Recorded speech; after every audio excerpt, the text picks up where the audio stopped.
Military Broadcast Radio, the station that's giving veterans a voice. Find us on the web at mbradio.us. This entire military is one cohesive, dedicated force. And the threats to our nations, they don't sleep. They're watching our every move. Iran, Russia, China, North Korea, ISIS, Al-Qaeda. They may be watching this right now. Our military should not be mistaken for a cable news gabfest show. We don't care what you look like. We don't care who you voted for, who you worship, what you worship, who you love.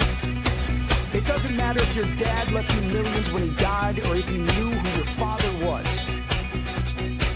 We have been honed into a machine of lethal moving parts that you would be wise to avoid if you know what's good for you. We will not be intimidated. We will not back down. We've seen war. We don't want war. But if you want war with the United States of America, there's one thing I can promise you, so help me God. Someone else will raise your sons and daughters.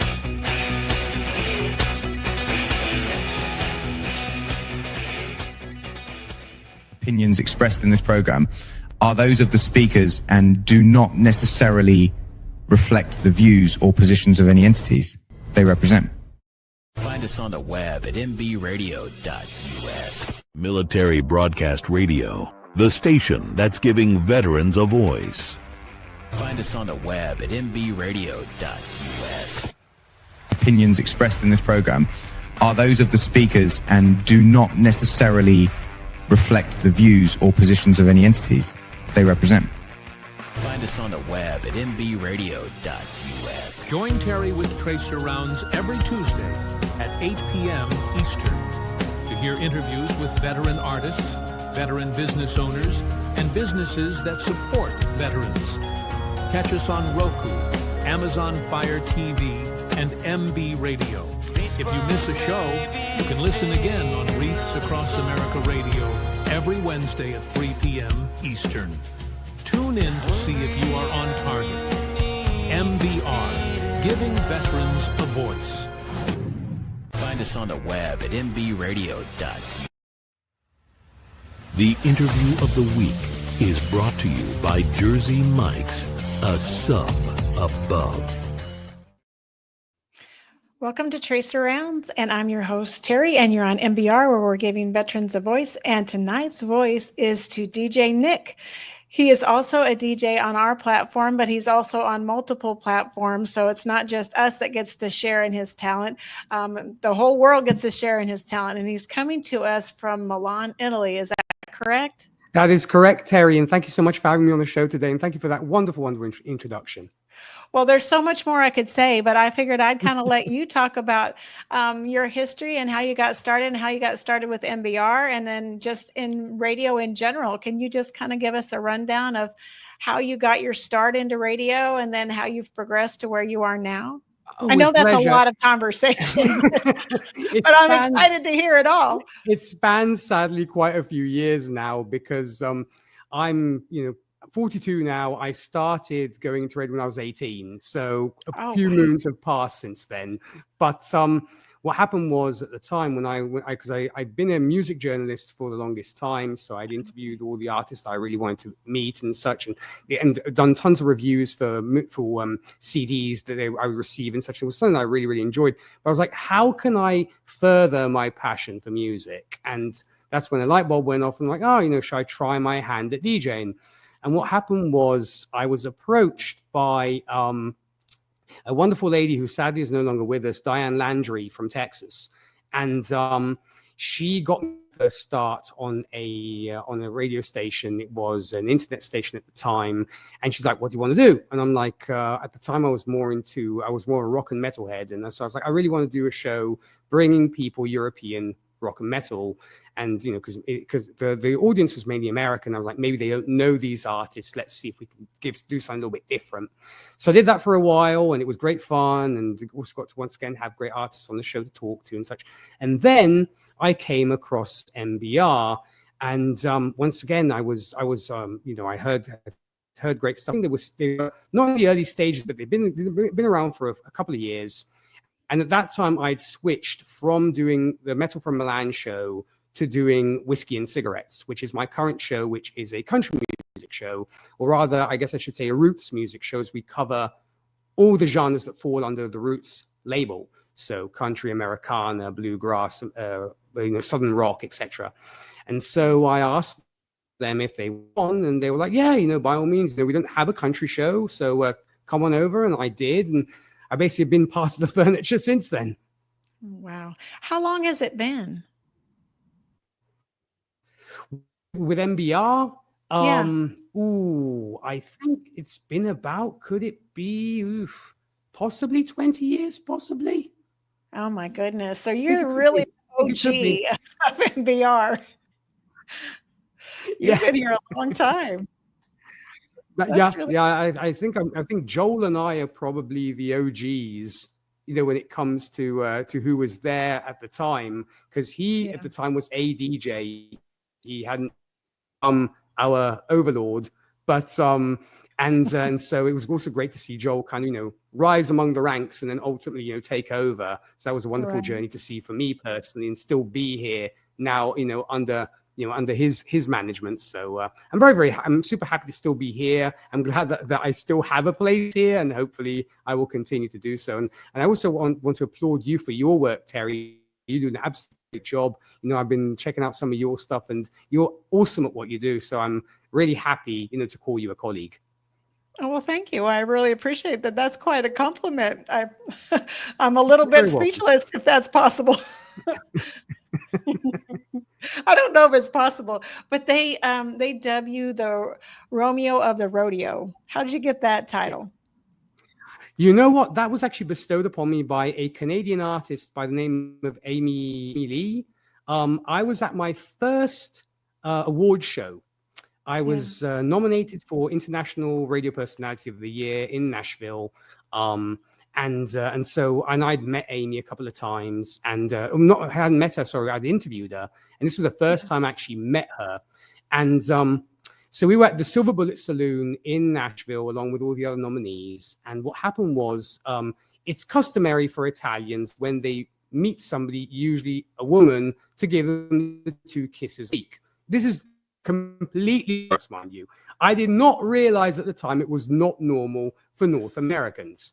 So because we did develop a friendship and all, so I sort of like, Amy, I rushed up to her and I kissed her on both cheeks, and she's a married woman, mind you, and her husband was there, but it didn't cause any problems. But she looked at me and said, I could get used to that. You really are the Romeo of the Rodeo. I'm like, well, thank you. I like that name. I'm going to keep it. So that's how that came about. That's an awesome story. But yeah, I mean, in other cultures, things are customary there that aren't necessarily customary here. So yes, I understand. It's not really like so much of it's more of a cordial greeting for you, I guess, versus like for us. Yeah, like, with age, I've learned to ask. Much more impetuous, because okay, this is how we do it over here. I'm sure it's fine over there. Right. And so and now I've learned when it comes to my American friends, I'm like, is it okay if I give you 2 kisses on the cheek, or do you just want to do a handshake? Well, it's good that you asked, just in case. Yeah. I don't want any angry husbands or boyfriends on my case. Right. So do you come here often, or you mostly do your show from Italy all the time, or how does it work? Because you came here for awards and things like that. So do you come here and interview, or do you just interview solely from Milan, or how is that happening? I haven't been to the States in the longest time, and it's very sad for me because I love America. Visiting, I have so many friends over there that I have not even met in person yet, and I've worked with for the longest time, because outside of radio I also podcast. So I've been podcasting most States and podcast with them for years, but I've never met them in person, and that is a big goal of mine. But yeah, last time I think it was like mid 2000s, if that I was in St. Louis, my cousin's wedding. She lives in America. And she is married to a Missourian, so we went for her wedding in St. Louis, which was fantastic. But when it comes to the interview stuff, yeah, I don't really get the chance to interview folks once again in person. Thanks to the miracles of the internet and technology and stuff, one can do things like, through StreamYard or through Zoom or through Teams or what have you. So that's how I've been doing it now. What was crazy is I used to do it over the phone, and I literally would have to record. I'd have to use the speaker and record it with either my phone or recorder. Like when I'm talking sort of old school guerrilla kind of journalism at the time, so good not to have to do that and to be able to rely on VoIP services, and it makes life so much easier. And it breaks the barrier. I think you almost feel like you're in the same country, even though there is a significant time difference, of course. Right, exactly. Yeah, there's how many hours between you and I right now? Is it 8 or is it more than that?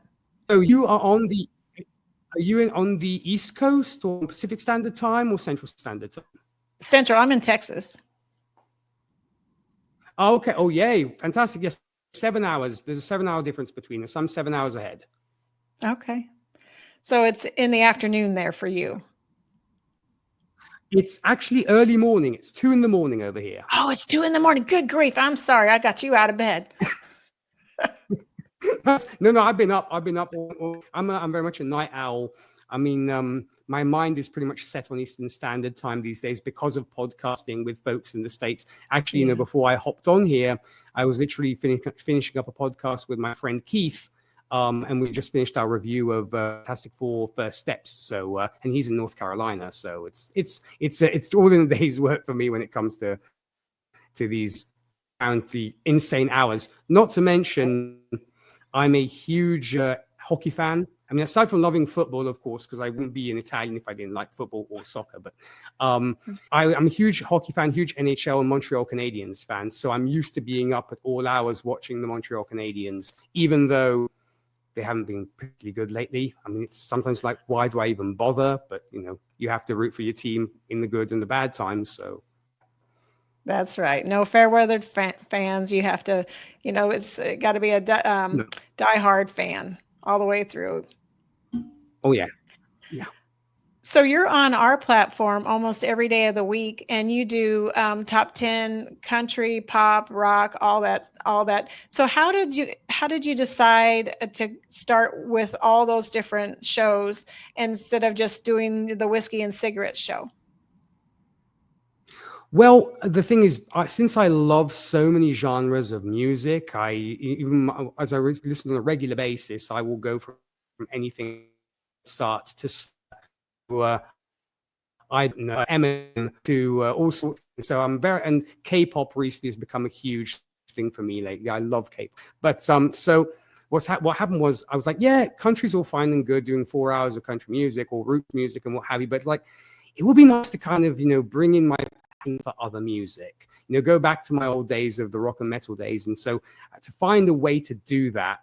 And so I went to Billboard and I said, let's do those. And so I went with the rock and with the global chart. And that's something I really, really am happy that Billboard introduced recently, is the Billboard global chart, because that way you get an idea of what the world is listening to, not just one particular area. So that's something that I've really been enjoying doing, especially the global chart, because you get so many different styles within that one chart, and so it's a great fun. I actually I went out of my way, and this is just because I'm nuts and I don't have anything better to do. So I decided to create the Billboard global chart top 50 Spotify playlist. And every single week I'm updating it. I know and this is just like a pet project. I'm like, I just feel I want to do this. And if people come across it and they add it to their playlist and listen to it in their car or have you, I'm happy. Yeah. And it's just nice to kind of share that with the world, if you will. So that's pretty much the story behind that. So you're a little like a Casey Kasem, if you're familiar with Casey Kasem's countdown, top 40 countdown. I wish I was half as talented as Casey or Wolfman Jack or folks of that era. I mean, those we're talking about legends there, and I wish I had half the personality and the charisma that they had, because when Casey was doing, the countdowns and stuff, he just made it so fun and so different. It didn't feel, because sometimes I kind of yell at myself. I'm like, yeah, you could do something to spice this up a little, but it's very hard because I don't want to try and emulate what a legend like Casey did. But yeah, I kind of said, if I had 1/10 of that man's talent, I would consider myself exceedingly lucky. I think you do. You've won several awards. What all awards have you won? If you don't mind me asking. And it's still oh no, of course, and it still floors me to this day that I've even won an award, because I never saw that coming. So the one I mentioned earlier, which was for best international radio personality, and that was over in Nashville, and then I won another one for best radio show in Ashland, Kentucky. And those were the two trophies that I got to walk away with. And it's wonderful to actually have a little trophy sitting on your table. And I did that. And then there were a couple of digital ones that I received as well throughout the years. But I think the one that I love them. Thank you for that, Amber. I appreciate it. But what really meant so much to me, I'm glad to know I'm looking young. I try. But anyways, no, what I was saying is the one that probably meant the most to me was the very first one I won. I mean, I love the other ones I won, of course, but as they say, you never forget your first. And the reason for that is there's another hilarious anecdote, an anecdote for you, Terry, if I may. Yes. So I was at, once again, after having made a complete fool of myself with Amy, and kisses on the cheek, and then also having been led into the bathroom by her husband because he was a Toronto Maple Leafs supporter and I'm a Habs supporter, takes me into the bathroom, shows me the toilet, and he says, "What does that look like?" I'm like, "It's a toilet seat." He said, "No, look at the logo." He's like, "The Habs logo is a toilet seat." I'm like, I'm not going to dispute that because you're 5 times my size, but whatever. So there was that. And so then after that, everybody chilled out, had a couple of drinks and everything else. And we get to the awards, and I'm sitting there with my manager, and I'm like, I'm going to go out for a smoke because I don't know when they're going to get to me, so I might as well go outside and have a smoke. So I went outside. I'm smoking. And by the way, folks, don't stop smoking; it's not good for you. And then I went back in, and I see the announcer singing "When the Moon Hits the Sky," DJ Nik to the stage, please. I'm like, oh God, awesome. I missed my moment. And my manager's rushing up to the stage going, "Nik, where are you?" Because he announced the award and I was outside. And so I rushed up to the stage, grabbed my trophy. I'm like, "I'm so sorry, guys," and such. And so I gave him a little prepared speech that I had prepared and all that. And it was just amazing. It was an amazing night. And then after that, this one chap at the bar kept offering me drinks. And that was something that I'd never expect. He was literally, "What are you drinking?"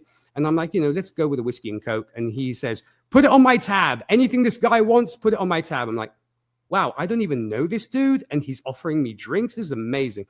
And then the next day, walking around Nashville and people literally pointing me out and recognizing me, that was such a weird feeling.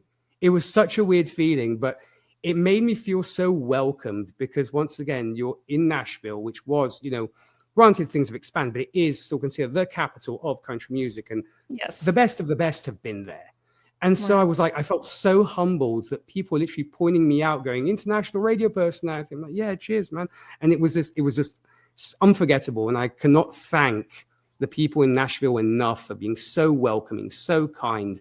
And I just really felt like it was almost a second home for me. And it's true what they say about the southern hospitality. It really is a thing.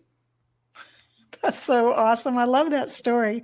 And it's because you're so likable that people just want to gravitate toward you and say, "Look, there he is. There's DJ Nik. We got to wait. We got to buy him a drink, a whiskey and Coke." Who all could say that? DJ Nik, the international radio personality. Like, that's you're too kind, Terry.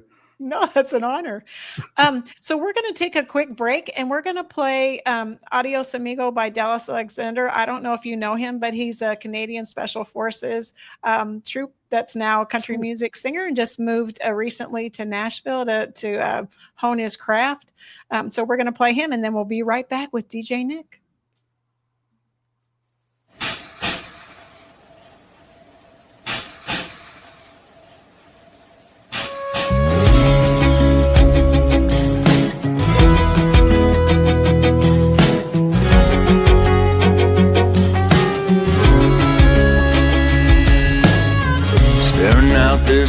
hotel window, many floors above. What's missing down there is love. Thinking through the smoke that fills my mind. Don't worry, it's not my first time. Adios, amigo. I'm so glad I seen you. I won't be seeing you around. Adios, amigo. I've been looking for you since I stepped foot in this town.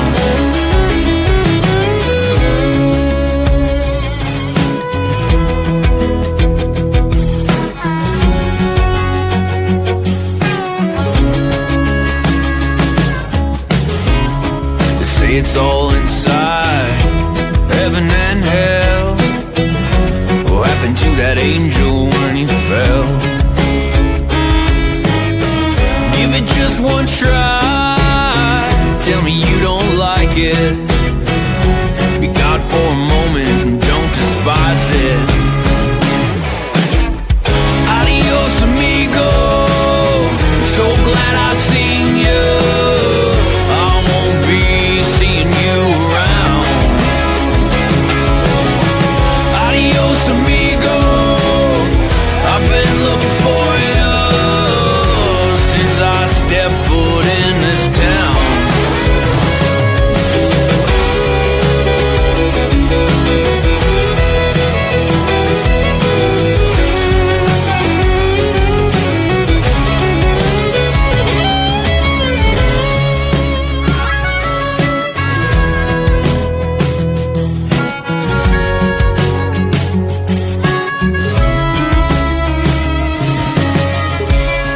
Step outside and breathe. Play a little in the street. Hope it's not me they're sending. Move on from over there. Give the kids a little scare. Oh, these fences, they need mending.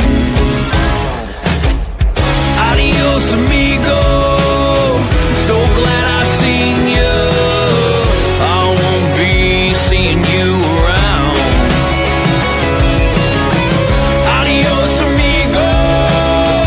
I've been looking for you since I stepped foot in this town. Adios, amigo. I'm so glad I seen you. I won't be seeing you around. Adios, amigo. I've been looking for you since I stepped foot in this town.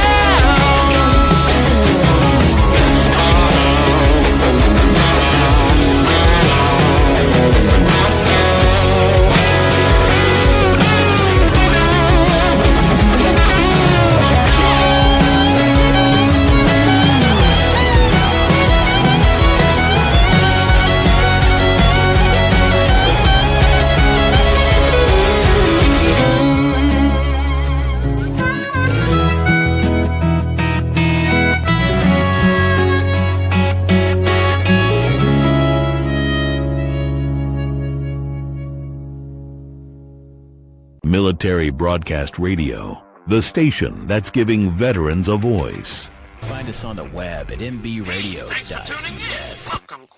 Opinions expressed in this program are those of the speakers and do not necessarily reflect the views or positions of any entities they represent.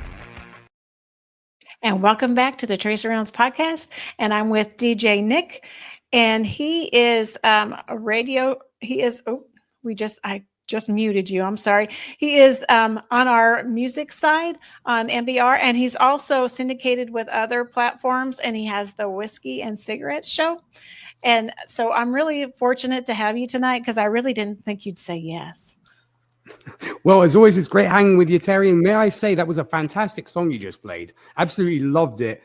And I love the video. The video was absolutely awesome. And it very much spoke to me, I have to say, because one, obviously it's country music, but secondly, I'm a huge comic book fan, and I love the comic book style of that. So it kind of, spoke to me on multiple levels, because I'm a big nerd, let's be honest. And so I love superheroes, I love comic books and so on. So that really spoke to me. And, Dallas did a fantastic job with that song. He really did. And I love that it's kind of a Zorro feel to the comic book too. So Zorro's in there too. So, like you said, another superhero. So I really like how he put all those elements together and really made a very dynamic video. Agreed. Yeah. I love music too. I'm a music fan. I can't tell you everything about music, but I can tell you that I like just about every genre. There's a couple I might be like on the fence a teeny tiny bit, but other than that, I like country, I like pop, I like rock, I like rap, I like instrumental, I like jazz, I like blues, I like bluegrass, any kind of music. Good music is good music no matter what the genre. Well said. And it sounds like, you're on that same concept because of all the different shows you host and, all the different things that you do on your platform. So tell me, who is like I'm so glad I got to interview this person, or I got to meet this person. Who would be your one, like, oh man, that's awesome. Oh my, I don't want to sound, like I'm dodging the question or deflecting, but it's a very loaded question, because I've had the privilege of meeting so many of my heroes folks I admired from a musical standpoint, that I count myself incredibly blessed, and I thought I'd never get the chance to talk to them. If I go back to my rock and metal days, I've had the chance to hang out with folks like, Billy Joe Armstrong from Green Day. Oh, wow. That was a huge one for me. Yes. And that was amazing. It was literally at a Green Day show, because I was interviewing Green Day that day. And so I went backstage, and so I hang out with Billy, really, really nice dude. And it was just wonderful to talk to him. Then another guy that I was a huge fan of, which they might be more popular in Europe than they are in the States, even if they are an American band, and that's Sabotage.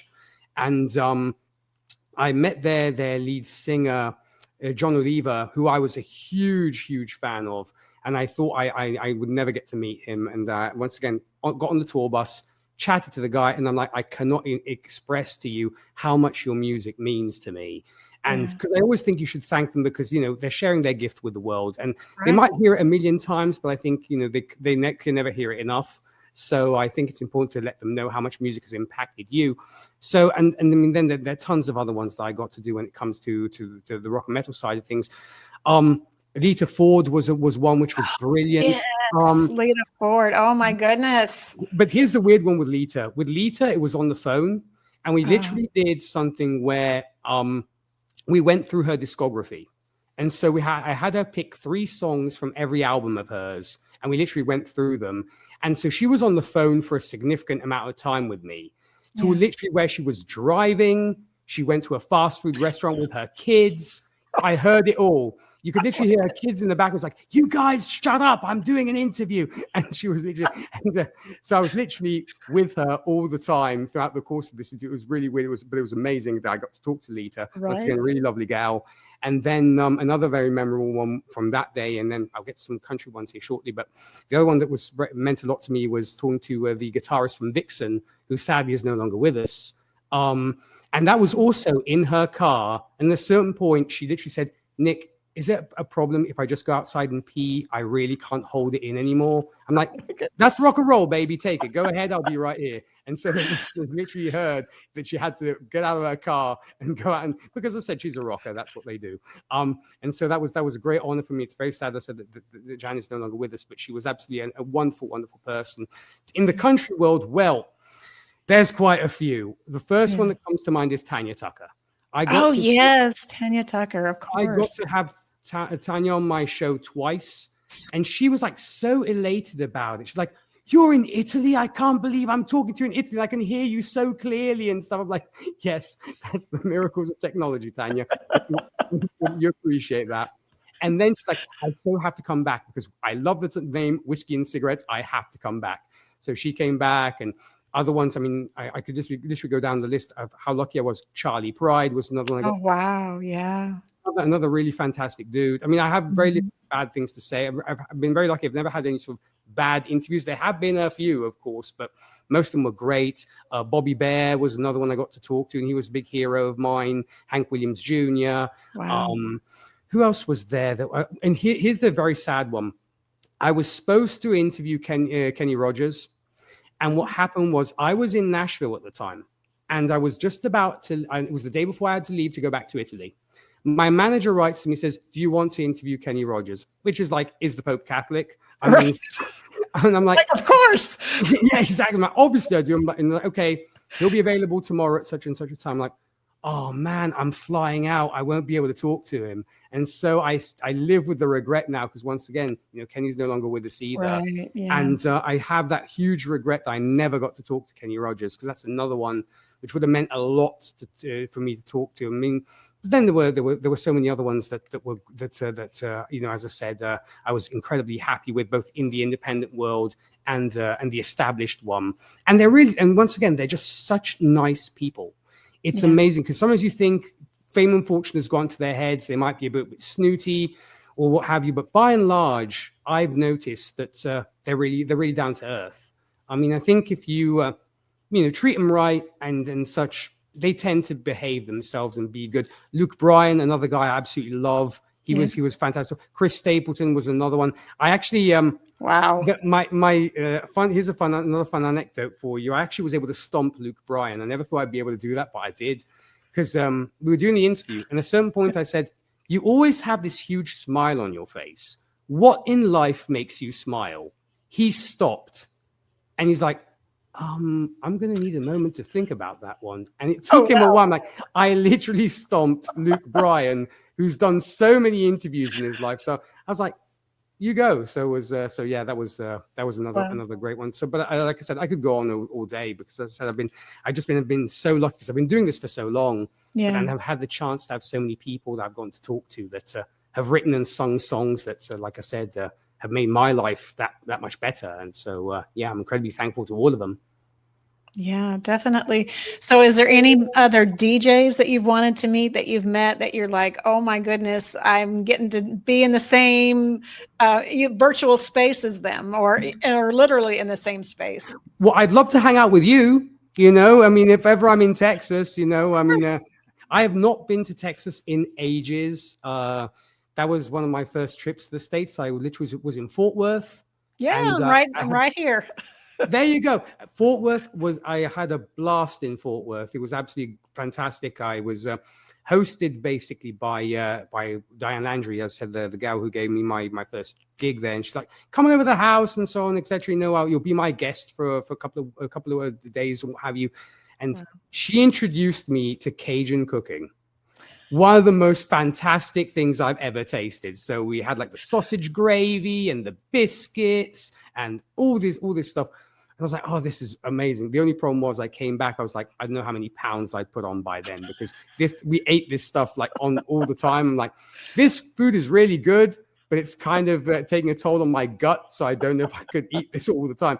But I'd love to meet you in real life, Terri, for sure. I mean, and heck, all the other folks at MBR would be wonderful to actually have a hangout and just meet everybody. It's I'd say you guys first and foremost, because they're the ones that I've known you for the most. And so, what is I have a question for you then, Terri. What is your poison of choice? My poison? Like, what do you mean? Like, when it comes to adult beverages, is there an adult beverage that you particularly enjoy? I don't drink. Oh, okay. Yeah. So, because can I buy you a fruit juice or a Pepsi? Absolutely. Or a coffee. Yeah. Or sweet tea. Does that work? Well, I actually don't drink sweet tea because it's too sweet here in the South. When they say sweet, they mean sweet. It's more sweet than tea. Okay. It is. Yes. If you didn't put about 3 cups of sugar in it for Southern tea, it's not sweet enough. Well, I guess then I'll buy you a non-alcoholic beverage then when I hopefully get the chance to meet you in person. Well, that sounds great. I actually love mojitos, but a virgin mojito. I love those. There you go. I'll keep that in mind. Those are amazing. So I am just so fascinated by your whole career and how you really got started and how you were a music journalist and then transition to radio show host. How many platforms are you actually on right now besides NBR? Well, when it comes to the stations syndicated, I think we're on, almost 30 syndicated stations at this point. Wow. Between FM and net, both over here nationally and internationally. Yeah, so I'd say, I mean, I'm terrible at keeping score with this kind of stuff. And that's why I have a manager, because you delegate and you let them deal with those headaches. As he once told me, and I don't claim to be, the super rock star DJ or what have you, but he told me, you're the talent, I'm the brains. Let me take care of this stuff, and you just focus on the show. And that's pretty much what Michael and I have been doing. Michael's been my manager for, once again, I think for almost 15 years now that he's been my manager. And, it's because of him that I've had so much success and that I've enjoyed, the things I have, because the man is just top notch and such a great and such a wonderful person. He's a decent human being. He understands you. He's super patient, because I can get tetchy at times. I'm Italian. We're passionate people. Yes. So, I can be a difficult customer at times, but he has the patience of the Dalai Lama with me. And I really appreciate that. I mean, he's a Pittsburgh Penguins fan. Nobody's perfect. But, other than that, I love the guy to bits. And I definitely would not be here, I think, if it hadn't been for people like Michael. That's awesome. That's really a good testament to your relationship, that after all these years, you can still say the same things and say, you complement each other's skill sets. He's really good at the scheduling and keeping you on task, and you're really good at doing the talenty things that you need to do, the creative things. So, I mean, that's a really great relationship, and that's a really great testament to that relationship, is your ability to just, depend on him to get you in the right place at the right time and to really help promote what you do, and just kind of be that rock that you need beside you when you're doing all this. I think that's awesome. Oh, yeah. I mean, we have the Karate Kid relationship. I call him Sensei. He calls me Grasshopper. We've been calling us this for the longest time. I love that. I love that. Well, I think we're going to take another quick break, and we're going to play a song you probably haven't heard. And it's going to be Joe Muse is the artist, and the song is Dead Man Walking. Oh, nice. Here we go.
Hombre muerto.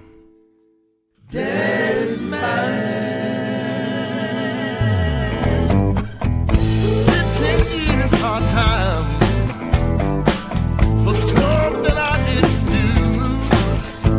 On easy street, now that is coming to you. You're a dead man. You're a dead man walking.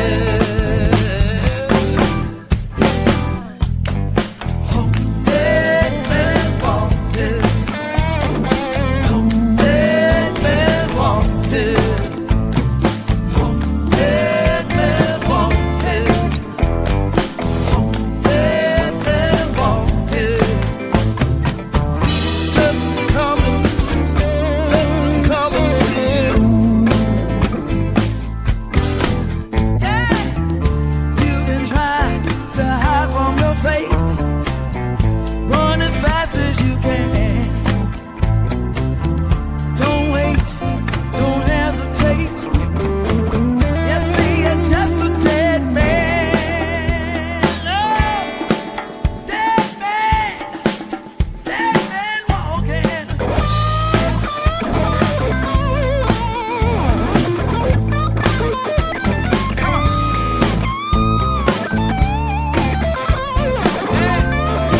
Military Broadcast Radio, the station that's giving veterans a voice. Find us on the web at mbradio.us.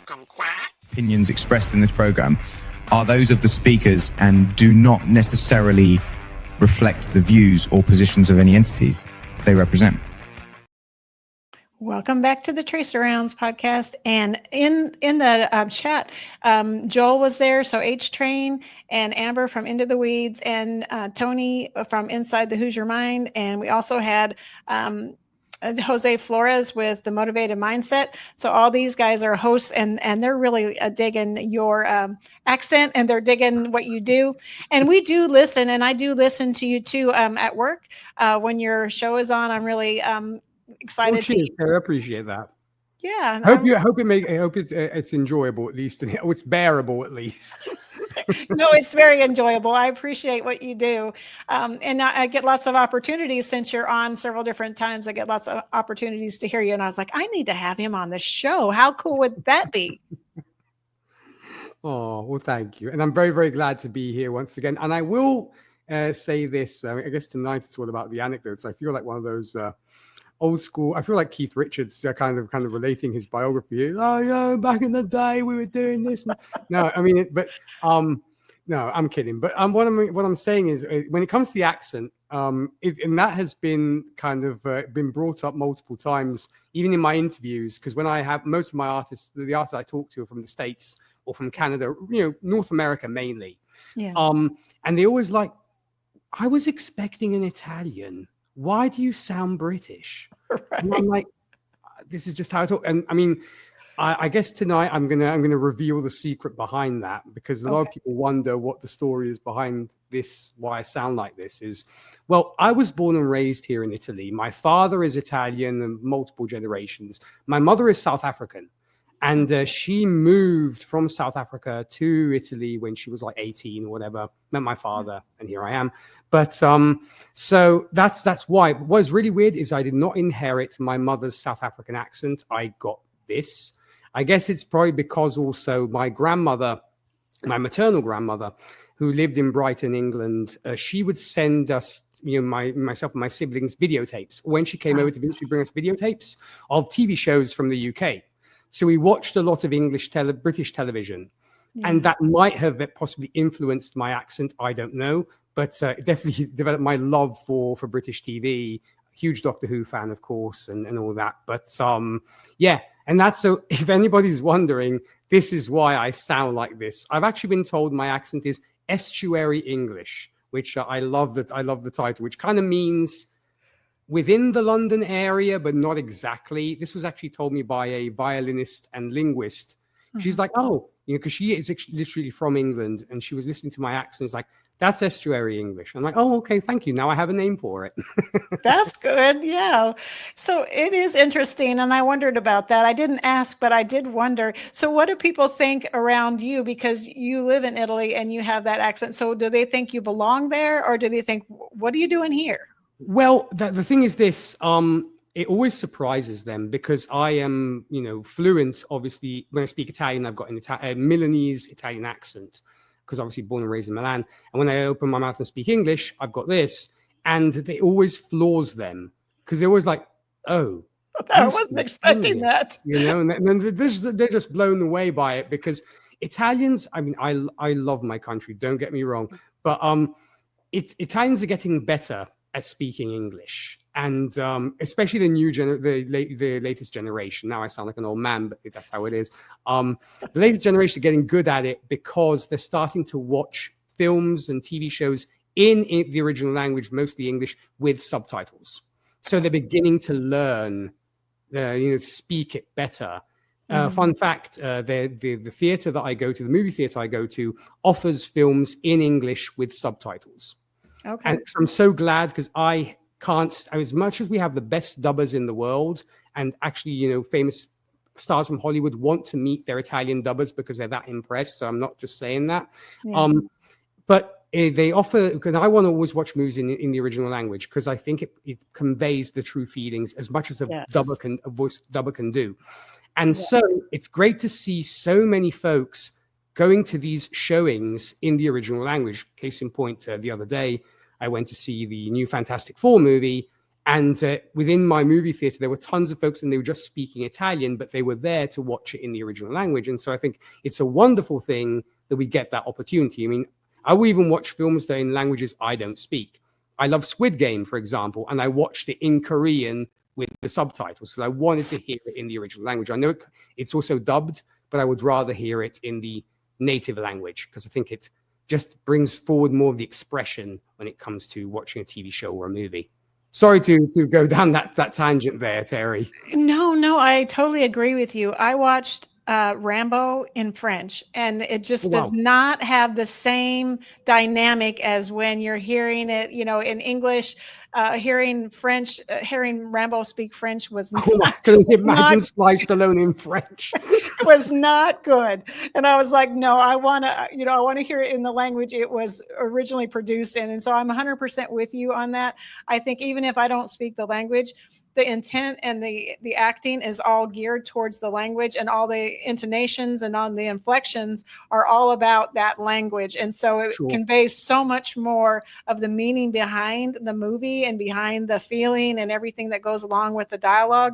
So I 100% agree with you. I'd rather watch subtitles in my language and hear the movie in whatever language it was written to be in. I totally agree with that. I think that's on point. And I think it's on point for songs too. When they translate a song from the language it was written in, and then they put it into English or another song, it kind of loses something, in my opinion.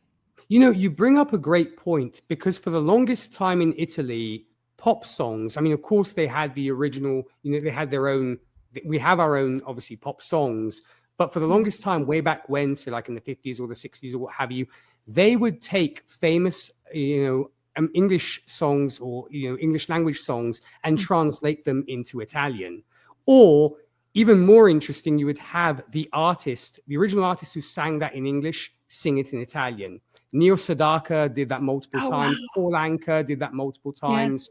Yeah. And it would literally come over and they would sing the songs in Italian. And it was, it was kind of fun. And it was an interesting thing. There's actually, speaking of country music, Faith Hill's song "This Kiss," which was super popular, of course, then became popular for an Italian pop artist who had literally translated the song and made it her own. And it was so funny to go to my friends and say, "You guys know this is actually originally an American country song, right?" None of them had a clue. I had to play it for them, but it's kind of fun. No, there are some. I mean, it's hit and miss. Some of them, like you said, you lose the original sort of oomph that they have. Yeah. Sometimes I guess it can work. I suppose it's also bias, isn't in the sense that if you've heard that version first, you're attached to that particular version as well. Yes. Like a cover of a song, it's like, oh, they can never do that better. I don't know. You think of Knocking on Heaven's Door. Some people are like, oh, Guns N' Roses, but there might be the Dylan fans like, no, it's the original Bob Dylan. I'm sorry. So it varies. That's true. I agree. That's true. Well, it's like, I don't know if you know much about Supertramp, if you were a fan. I was a huge Supertramp fan. And, they sampled part of, is it Breakfast in America off the album, and they Take a Look at My Girlfriend, and they put it in another song, and it works really well in there. And I actually like that they included it. So they took something old and made it new again with other lyrics, that go along with it. And I like when they do that, when they bring back something that was really iconic at the time, at least in my mind it was. And they put it in a song, and they're like, oh yeah, that's super cool. I'm like, yeah, that's a really old song. You didn't know that, did you? No. But you know what? If you can introduce it to a new audience, it's a great thing, because they're getting exposed to something that was iconic and important, and it's now being brought forward to another audience. Granted, it might come there in a different form or a different shape, but it makes me think of Kid Rock's All Summer Long, who folks who are maybe not familiar with Werewolves of London, and such, and because obviously some folks had never heard of Warren Zevon, but it kind of exposes them to that. Granted, for them it will only be Kid Rock, and they were like, oh, who's Warren Zevon? I don't know what this werewolves thing you're talking about. But I thought it was kind of fun when it came to that particular situation. Yeah, no, I agree. And I do like when they sample songs and they do kind of make something that's old new again. And then, like you say, expose it to another audience. Because it, really and truthfully, if you're just only listening to today's music, you're missing out. I mean, because there's so much good music that goes way, way back that if you're not listening to something that happened in the 50s and 60s, even 40s for that matter. Oh, yeah, there's so much great stuff from the 40s. Yes, and really, I wasn't really even a wink in my parents' eyes then. I mean, my father hadn't yet been born. My father was born in 46. So, Yeah, right. But there's such good music because it's like music transcends time. I agree. So good music is good music. It doesn't matter the genre. I mean, it really is good. It can transcend relationships, everything, time and space. Good music is good music. Period. I think, so you shouldn't shut it out to just, well, it's not today's music. I don't want to hear it. That's old stuff. No, you bring up a great point. Recently, of course, we lost the legend that was Ozzy Osbourne. Yes. And, I was obviously a huge fan of Ozzy's, but it makes me think of Black Sabbath. And if you think of the very first Black Sabbath record, which, if I'm not wrong, came out in 1969, and, their title album. And I'd gotten into Ozzy first because I guess, I was younger, so I hadn't sort of gotten on the Black Sabbath train, no pun intended. But, I was literally on the Blizzard of Oz stuff, etc. And then I was like, oh, let's check out his previous band, Black Sabbath. And I was listening to the first Black Sabbath record, like I said, 69. And my mother walks into my room. She's like, is that Black Sabbath? I'm like, yes, it is. I'm like, Mom, you know Black Sabbath. She's like, what do you know about Black Sabbath, Mom? She's like, she said, of course, I had the vinyl. I'm like, oh, right, 1969. That explains it. Or heck, even my dad, who I got from Ozzy Osbourne, I got stuff like Alice Cooper. I love Alice Cooper with a passion. And my dad is like, oh, I was going to like parties when School's Out was playing, and like, dang, my father listened to Alice Cooper. This is how many generations Alice spans with his music. And like you said, good music is good music, no matter what decade or period it was made in. But it blows my mind when you get to these artists who are like your parents were listening to, and now you're listening to them, and they're still going.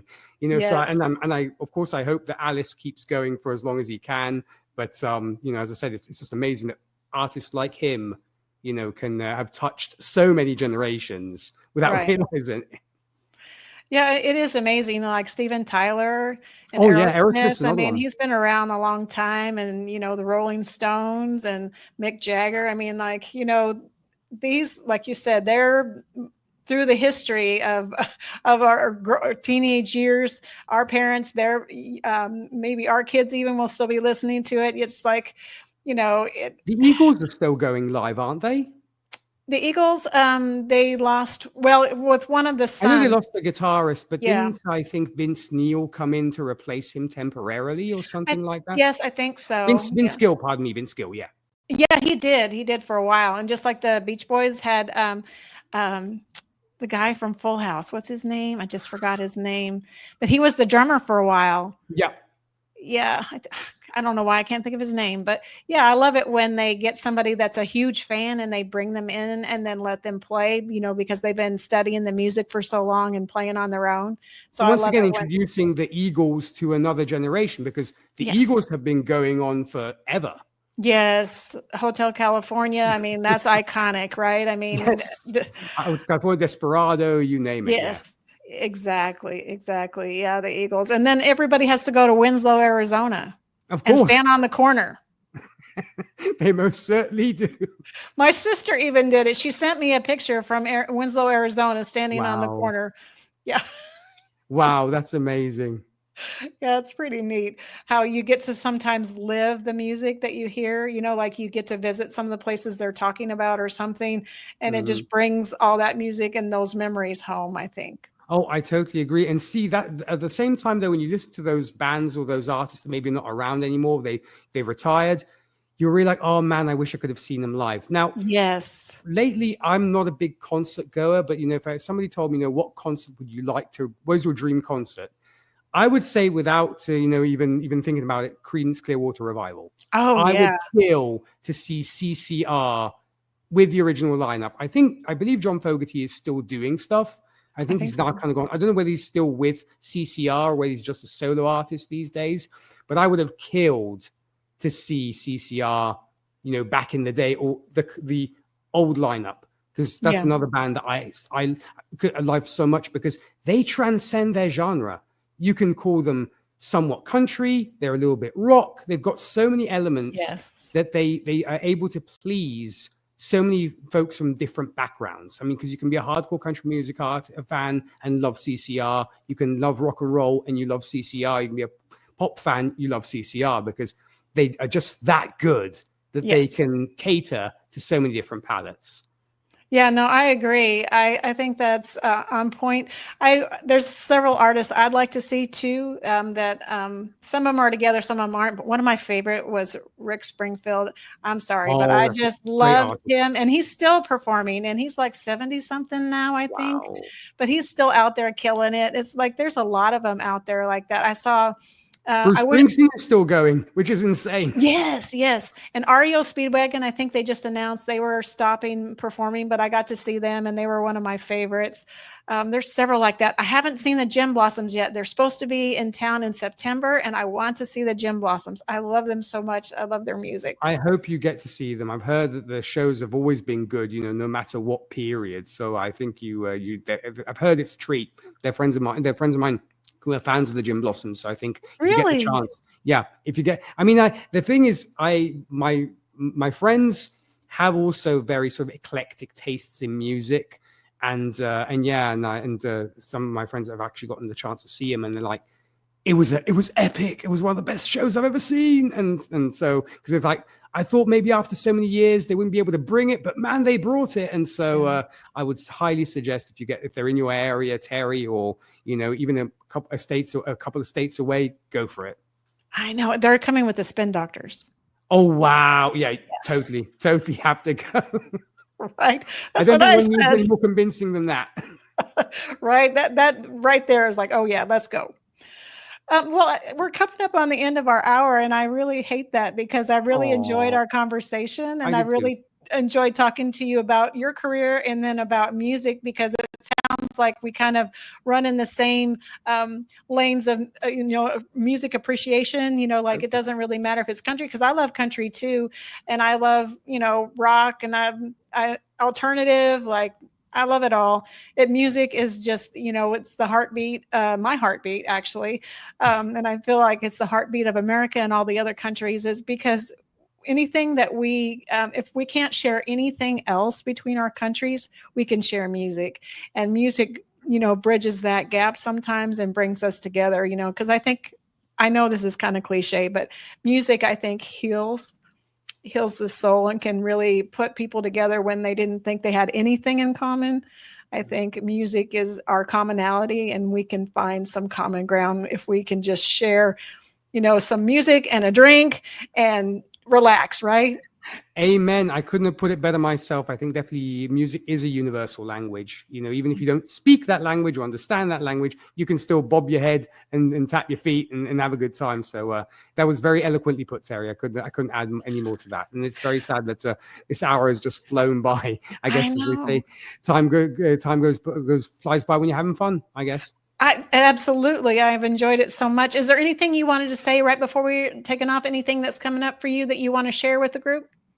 Well, I guess first off, I want to thank you so much for your time and for having me on. I greatly, greatly appreciated it. It was a blast and definitely very memorable indeed. When it comes to me, I guess, folks, if you haven't checked out the Whiskey and Cigarettes show, you can, of course, check us out on MBR, of course, every Sunday from 11 a.m. to 3 p.m. Eastern Standard Time. We play the very best and nothing but the best of country music from Alabama to Zac Brown, and also have great interviews with independent and established artists. So check us out. And if I may, Terri, I would like to quickly plug my podcast. Yes, absolutely. My co-host would kill me if I did not take this opportunity to do that.